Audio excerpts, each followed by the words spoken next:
പ്രിയപ്പെട്ടവരെ, രാജകന്യക എന്ന പേരിൽ ജാതിമതഭേദമന്യേ എല്ലാവർക്കും കാണത്തക്ക വിധത്തിൽ ഒരു സിനിമ സംവിധാനം ചെയ്ത് ഇത് പ്രകാശനം ചെയ്യുകയാണ്. പരിശുദ്ധ കന്യകാമറിയത്തിൻ്റെ മധ്യസ്ഥതയിൽ എങ്ങനെ ഒരു ഗ്രാമം ദൈവകൃപയിൽ സന്തോഷത്തോടെ സമാധാനത്തോടെ കൂട്ടായ്മയോടെ ജീവിക്കുന്നു എന്നതാണ് ഇതിലെ പ്രതിപാദ്യ വിഷയം.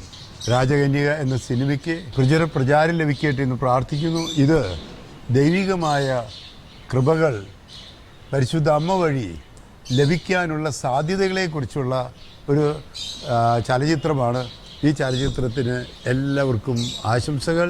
ഇത് നിർമ്മിച്ച വിക്ടറും വർഗീസ് അച്ഛനും മറ്റും എല്ലാവർക്കും എല്ലാവിധ അനുമോദനങ്ങളും ആശംസകളും നേരുന്നു.